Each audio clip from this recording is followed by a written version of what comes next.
But the 49ers have definitely had some comings and goings. And so they were a contender last year, probably a Super Bowl roster. Who knows? Maybe would have made the Super Bowl if Brock Purdy hadn't gotten hurt in that game against the Eagles. So they made the shock of our live pod on Monday with Javon Hargrave. Maybe, some people probably consider the best defensive player in free agency. I think that's fair. Goes to the number one defense in the 49ers, so they got him. But they've also lost a lot so far. They re-signed Tayshaun Gibson in safety, but here's who they've lost. Defensively, they got Ebukam, as we mentioned there. They've lost Azeez El-Shaair. Yep, to the Azeez Titans. El-Shaair. Hassan Ridgeway. Yep, Hassan Ridgeway. Jimmy Ward mentioned before at safety. Right. So they've taken a little bit of a hit here on the defensive side, and offensively they've taken some hits too. Mike McGlinchey gone off that offensive line.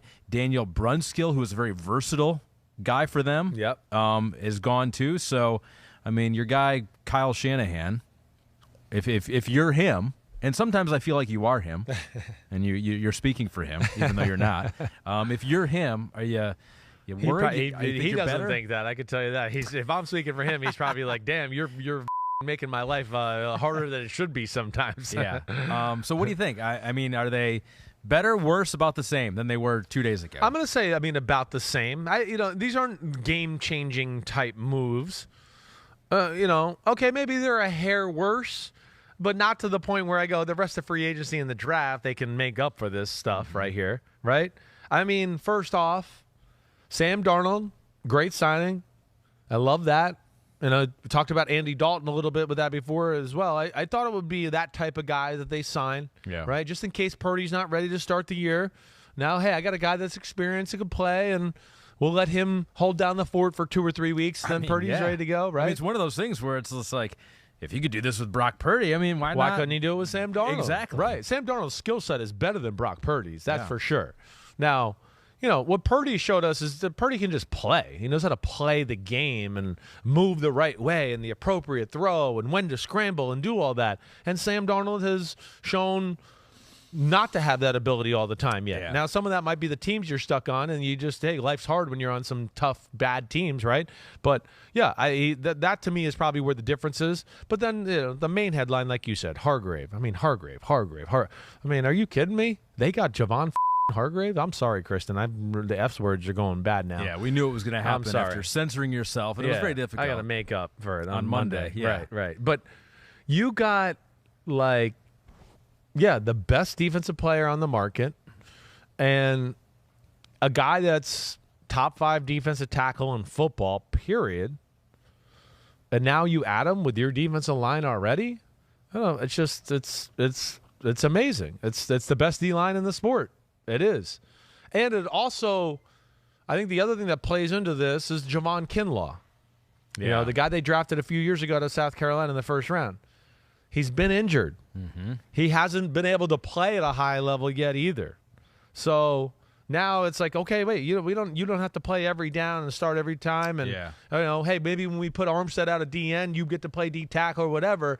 But they're not risking it all on Kinlaw's development and health either. And I think that's probably part of this. I think, exactly. I think that is. I think it speaks to the fact that they probably know he's not going to be the guy that they hoped he was going to be. He's definitely not right now, for sure. Right. Yeah. So, they're going, okay, the Eagles are going to be good and these teams, and we might have to play Patrick Mahomes in the Super Bowl. We better get some D linemen here. So, and then, when it comes to offensive linemen, some losses there, certainly. But damn, Shanahan's a master with the O-line. When they re-signed Tayshaun Gibson, I thought, that could be trouble for Jimmy Ward. They got him. Of course, Hufunga's there. Ward wants to play more real safety, it sounds like. That's what he was saying. Huh. So, I'm not shocked by that. They can't keep them all.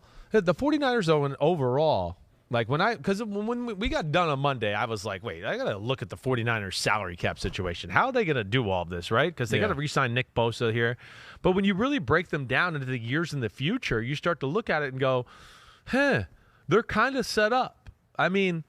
Debo's accounted for. McCaffrey's accounted for. There's no big quarterback contract. That's a quarterback thing's a big deal. It's a huge deal. It's a huge deal. Kittle, is coming to the end of his contract, right? So they're in a spot like we talk about with the quarterback thing sometimes, or teams that want to get a big deal done. they can't plan for the future because they don't know what to allot in the future to certain players. Yeah. You know, I don't think they're in that spot. You know, you start to break them down. You go, wait, you know what? They're actually not paying as many players as I thought they were. Yeah, Trent Williams is getting a lot, but who else on the offensive line is getting a lot? Right. Not that many, right? You know, Fred Warner. Yeah, okay, he's getting paid good money. But still, again, it was signed 2 years ago, and it's planning for the future to where they got that slotted. That's fine. You know, Dre Greenlaw is a second-team All-Pro linebacker. He's the deal of the century right now for the 49ers with him.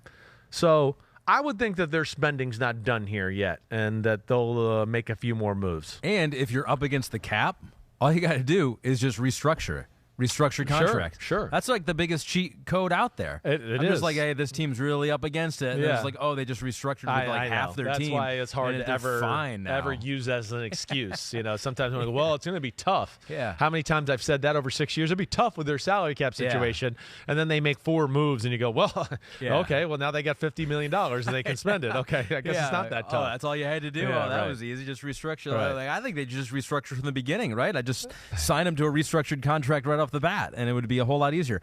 Who knows what they'll still do? Maybe they'll beef up their offensive line with some deals out there. Like a guy like, Orlando Brown is still out there, and that is a guy that the Chiefs apparently are walking away from.